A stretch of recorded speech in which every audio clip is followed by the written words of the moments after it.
இன்று உங்களை ஆச்சரியப்படுத்த போறேன். தை காமெடி படம். ஸ்பாயிலர் எச்சரிக்கை. சரி, படம் ஆரம்பிக்குது. பாருங்க, ஒருத்தன் இருக்கான், போன்னு பேர். அவன் சொல்றான், இந்த உலகத்துல சமத்துவம்னா ஒண்ணுமில்ல, எல்லாமே பிரிச்சு போட்டுருக்கு. ஸ்கூல்லே 6 பிரிவு. சாதாரணமா இருக்கிறவங்க, கொலைகார பொல்லாதவங்க, புத்திசாலிகள், விளையாட்டு வீரர்கள், அழகானவங்க, கேப்டன்கள். கேப்டன்களுக்கு தான் எல்லாரும் கிழிஞ்சு போறாங்க. ஃபேம்.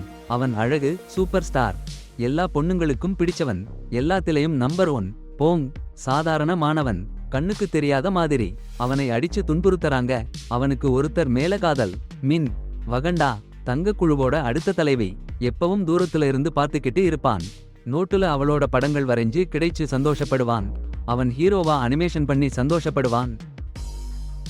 பொங்கி. அடுத்த நாள் காலை தூக்கம் கொஞ்சம் அதிகமாச்சு. ஓடிப்போய் ஸ்கூலுக்கு போனான். டெட்லைன்ல கொடுத்த அசைன்மெண்ட் சரியா கொடுத்தானா பாருங்க. அவனோட ஸ்கெட்ச் புக்கை கொடுத்தான். ஆமாங்க, அசைன்மெண்ட் இல்லாம ஸ்கெட்ச் புக்கை. அப்புறம்தான் அவனுக்கு புரியுது அவன் என்ன பண்ணிட்டான்னு. சீக்கிரமா வகுப்புக்குள் நுழைஞ்சான். எல்லாரும் மின்கும் சேர்ந்து அவன் ஸ்கெட்ச் புக்கை பாக்குறாங்க. அந்த ஸ்கெட்ச் புக்கில மின்கும் பொங்கிக்கும் ரொம்ப நெருங்கிய நட்புன்னு ஒரு கதை வரைஞ்சிருந்தான் பொங்கி. அதை பார்த்த மிங் அவன் ஸ்கெட்ச் புக்கை அவன் மேல வீசி எரிஞ்சான். பொங்கி பயந்து ஸ்டோர் ரூம்ல ஒளிஞ்சிக்கிட்டான். அப்போதான் போன்ல பிறா கூப்பிடுறான். எல்லாரும் அவன் ஸ்கெட்ச் புக்கை பார்த்துட்டாங்கன்னு சொல்றான். மேன்னு ஒரு பொண்ணு மின்கிட்ட அந்த ஸ்கெட்ச் புக்கை காட்டினாங்கன்னு சொல்றான். உடனே பொங்கி மே கிட்ட போய் கேக்குறான், ஏன் மின்கிட்ட காட்டினன்னு. மே சொல்றா, ஸ்கெட்ச் புக்கில மின் பேர் இருந்ததுனால.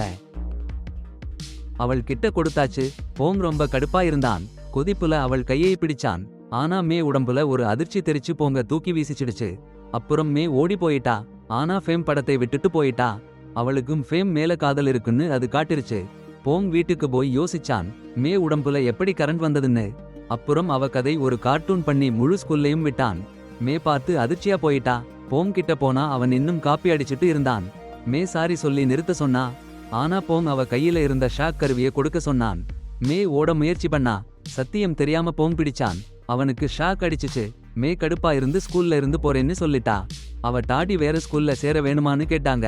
படம் அங்க முடியுது. டாக்டர் சொன்னாங்க, மே யோட இதய துடிப்பு வேகமாறும்போது அவளுக்கு மின்சாரம் வந்துடும்னு. அடடா. அவள் பயந்தாலோ சந்தோஷப்பட்டாலோ சட்டென மின்னல். அப்பா அவளுக்கு கடிகாரம் கொடுத்தாரு. இதய துடிப்பு அதிகமாச்சுன்னா சீப்னு சத்தம் வரும்னு. ஆனா ஸ்கூல் மாத்தி மாத்தி படிச்சாங்க மே. ஒரு நாள் ஸ்கூல்ல இருந்து கிளம்ப போறப்போ பாங் என்ன பண்றாருன்னு பாருங்க. மே யோட ஓவியங்களை எல்லாம் எடுத்து போட்டு பெருக்கிறாரு. அட போங்கடா. மே போய் கேட்டாங்க, ஏன் எரிக்கிறீங்கன்னு. யாரும் அவங்க காரணமா ஸ்கூல்ல இருந்து போக கூடாதுன்னு ரகசியமா வச்சுக்கணும்னு சொல்றாரு பாங். அதே நேரம் தீப்பற்றி எரிய ஆரம்பிச்சுச்சு. மே உடனே தீயணைப்பு எந்திரத்தால தீயை அணைச்சிட்டாங்க. அப்புறம் அவங்க கடிகாரத்தை காமிச்சு, எனக்கு மின்சாரம் வருச்சுன்னா இது சத்தம் பண்ணும்னு சொன்னாங்க. அப்புறம் ஃபேம் ஃபுட்பால் ஆடுறத பார்த்தாங்க மே. பந்து மே கிட்ட வந்துச்சு. சிறிது நேரத்துல ஃபேம் பந்து வேணும்னு கேட்டாரு. அவனை ரிலே அணிக்கு சேர சொல்றான். ஆனா மேயோட இதயம், அடேங்கப்பா, புயல் வேகத்துல அடிச்சு போச்சு. ஓடி போயிடுச்சு பாரு. ஆனா பேம் அவளை பின்தொடர்ந்து வர்றான். ஒரு கட்டத்துல, சும்மா விடுடா, என்னை விட்டு போன்னு கத்திடுச்சு மே. பேம் சாரின்னு சொல்லிட்டு போயிட்டான். மனசு மாறினா சொல்லுன்னு. அப்புறம் பாரு, பாங் மருத்துவ அறையில மின் கூட சாப்பாடு எடுத்து போறான். மின் கடுப்பா சாப்பாட்டை வீசி எரிஞ்சிடுச்சு. அப்புறம் பாங் மேட்ட கிட்ட போய், என்னை ஷாக் கொடுன்னு கெஞ்சுறான். மே ஷாக் கொடுத்தா உடனே உயிர் போச்சு. சிறிது நேரத்துல எழுந்துருச்சு. அப்புறம் மேயோட குடும்பத்தோட சாப்பிடுறான். சாப்பாட்டு பாத்திரம் உடைக்க போது மே பாங் கிட்ட சொல்றா, பேம் ரிலே அணிக்கு கூப்பிட்டான்னு. பாங் கேக்குறான், ஏய், இவங்க 2 பேருக்குள்ள ஏதோ இருக்குன்னு தோணுது எனக்கு. அதான் கரண்ட் வருதுன்னு அவன் சொன்னதும் எனக்கு அதிர்ச்சி. அடுத்த நாள் பாங் மேட்ட பேம் கூட பேச சொல்லி வற்புறுத்தறான். பேம் மேட்ட மைதானத்துக்கு கூட்டிட்டு போய் ரிலே பிராக்டிஸ் பண்றான். மேக்கு கஷ்டமா இருக்கு. சோ என்னை கடைசியா ஓடவைன்னு பேமிட்ட கெஞ்சுறா. மின்கோட அணிக்கு பின்னாடி ஒரு பக்கம் குறைஞ்ச ஆளுங்க. பாருங்க மிங் எவ்வளவு கஷ்டப்படுறாங்க. வாங் அதை பார்த்துட்டு சீக்கிரமா வகுப்பறைக்கு ஓடி போனாரு. ஆனா அந்த பக்கம் இருக்கிற மாணவர்கள்லாம் டாக்டர் ஆகணும்னு கனவு காணற புத்திசாலிகள். அடடா, சீர்லீடிங் சேர்ந்துடுங்கன்னு பாங் எவ்வளவு சொன்னாலும் சம்மதிக்க மாட்டேங்கிறாங்க. நேர விரயம்னு சொல்றாங்க. அப்புறம் பாங் என்ன பண்ணாரு தெரியுமா? அந்த பிள்ளைங்களோட ஓவிய பாடப்புத்தக வேலையை முடிச்சு தர்றேன்னு சொல்லி சீர்லீடிங் பயிற்சிக்கு கூட்டிட்டு போனாரு. அப்புறம் மேயை கூப்பிட்டு அவங்க வீட்டுக்கு போய் வேலையை முடிச்சுட்டாங்க. மே வீட்ல இருந்த ஸ்கெட்ச் புக் பார்த்துட்டு மறுநாள் மின் கிட்ட காட்டுன்னு சொன்னா. அந்த டாப்பர்ஸ் பாங் கூட வேலை செய்ய வச்சாங்க. கிளீனிங், வேற வேலைகள் எல்லாம் பாங் பண்ணணும். மே பாங் கூட எல்லாத்துலயும் உதவி பண்ணா. கடைசியா குவாலிஃபிகேஷன் போட்டியில மின் டீம்ல அந்த டாப்பர்ஸ் எல்லாம் சேர்ந்தாங்க. மின் சந்தோஷத்துல பறந்தாங்க. பந்தயத்துல ஃபேம் வருவதை பார்த்து மே எவ்வளவு பதற்றப்பட்டா தெரியுமா? ஃபேம் சாக்குறதுன்னு நினைச்சு உடனே பந்தை பிடிச்சிட்டா. விழுந்துடுச்சுன்னாச்சு. அப்புறம் அவங்க டீம் ரேஸ்ல ஜெயிச்சிடுச்சு. ஆனா மேக்கு காயம். ரேஸ்ல ஜெயிச்ச உடனே ஃபேம் வந்து அவளை பாராட்ட போறாரு. ஆனா மே ஓடி போயிடுச்சு. இதயம் புயல் வேகத்துல அடிச்சுக்கிட்டு இருக்குன்னு. லாக்கர் ரூம்ல ஒருத்தியா உட்கார்ந்து இருக்கிற மே கிட்ட பாங் போறாரு. அவனை பார்த்த உடனே மே கட்டி பிடிச்சிடுச்சு. ரேஸ்ல ஜெயிச்ச உற்சாகத்துல பாங் அதிர்ச்சியில நிதானமா இருக்காரு. அடுத்த நாள் மே பாங்க கூப்பிட்டு சொல்றா, ஃபேம் அவளை பிராக்டிஸ் கூட்டிட்டு போக சொல்லிருக்கான்னு. ஃபேம் கூட போறதுக்கு மேக்கு பயமும் சந்தோஷமும் கலந்து இருக்கு. ஓடுறப்போ நான் மோசமா இருப்பேன்னு கேக்குறா. பாங் சும்மா சிரிச்சு ஆமா மோசமா இருப்பேன்னு சொல்றாரு. பாங்கும் மேவும் நல்லா ஃப்ரெண்ட்ஷிப் ஆகிட்டாங்கன்னு தெரியுது. அப்புறம் வீட்டுக்கு போற பாங் எனக்கு மின் பிடிக்கும் மத்தபடி சொல்றாரு. ஆனா அவருக்கு மேதான் நினைப்பு. அடுத்த நாள் மேவும் ஃபேமும் ஓடுற பிராக்டிஸ் போறாங்க. ஃபேம் மே கடிகாரத்தை பார்த்து சொக்கி போய் அதை சரி பண்ண பார்க்கிறாரு. ஆனா உடைஞ்சிடுச்சு. சாரி சொல்லி புது கடிகாரம் வாங்கி தர்றேன்னு சொல்றாரு. போங் ஒரு மாணவனை கூப்பிட்டு மின் ஸ்கெட்ச் புத்தகங்களை கொடுக்க சொன்னான். அவன் எல்லா ஸ்கெட்ச் புத்தகங்களையும் பார்த்துட்டு போங்கிற்கு நன்றி சொன்னான். ஆனா அவன் அனிமேஷன்ல இருக்கிற மின் கில்லன்னு சொன்னான். அப்புறம் பலே கெட்டவங்க போங்க கேலி பண்ணி அவன் முகம் புளியே பூசிட்டாங்க. அடுத்த காட்சில பேம் மே இருவரும் தரையில உட்கார்ந்து இருக்காங்க. மழை தொடங்குச்சு. பேம் மே இடம் தன் காதலை சொல்ல ஆரம்பிச்சான் பயந்து.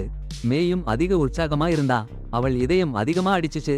அப்புறம் அவங்க 2 பேரும் நெருக்கமா நின்னு இருந்தப்போ பேம் கரண்ட் அடிச்சு விழுந்துட்டான். அதை பார்த்துட்டு மே ஓடி போயிட்டா. போங் அவளை பார்த்துட்டு அவள் வீட்டுக்கு ஓடினான்.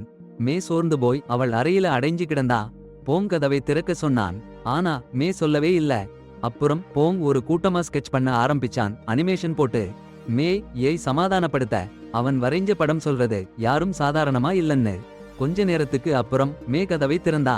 போங் சொன்னான், பேம் உண்மையிலேயே உன்னை காதலிச்சா அவன் உன்னோட இருக்க ஒரு வழியை கண்டுபிடிப்பான். அவன் மாதிரி.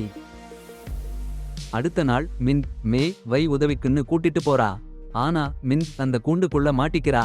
அங்க ஒரு கூட்டமே ரொம்ப கெட்ட பொண்ணுக வந்து மே வை சுத்தி வளைஞ்சு நிற்கிறாங்க. ஃபேம் கூட உனக்கு என்ன சம்பந்தம்னு கேட்டு அடிக்க போறாங்க. அப்பத்தான் பாங் வந்து மே வை காப்பாற்றுறான். ஆனா அந்த பொண்ணுங்க பாங்கையும் சேர்த்து அடிக்க வருவாங்க. அப்பதான் மின் ஃபேமுக்கு உள்ள காதலை சொல்லி வேற பொண்ணுங்க ஃபேம் கூட இருக்கிறத பார்த்து எவ்வளவு கடுப்பா இருக்குன்னு கதறா. அப்ப அந்த பொண்ணுங்க மின்கை அடிக்க போறப்போ ஃபேம் மத்தவங்க முன்னாடி வந்து நின்னு காயப்படுறான். அப்புறம் அந்த பொண்ணுங்க ஃபேமிட்ட சாரி கேட்டு போயிடுறாங்க. மின்கும் பாங்கும் சேர்ந்து போறாங்க. பாங் ஃபேம் மே இருவருக்கும் சின்ன ஸ்பேஸ் கொடுக்கறான். அப்பதான் மே ஃபேமிட்ட அவளோட ரகசியத்தை சொல்லுறா. ஃபேம் மே வை ரொம்ப காதலிக்கிறான். உடனே என் காதலியாக மாட்டியான்னு கேட்கிறான். இன்னொரு பக்கம் மின் சோர்ந்து போய் உட்கார்ந்துருக்கிறா. பாங் போய் சமாதானம் பண்றான். நீ ரொம்ப நல்ல மனசு உள்ளவ, எல்லாரையும் கவனிச்சு பார்க்கிற நல்ல பொண்ணுன்னு சொல்லி சமாதானம் பண்றான். மின் பாங்கோட நட்பை ரொம்ப விலை மதிக்கிறா. அவள் மேல இன்னும் கவலைப்படறான் பாரு. பின்னால போய் பாங் கிட்ட எல்லாத்தையும் சொல்றா மேய்.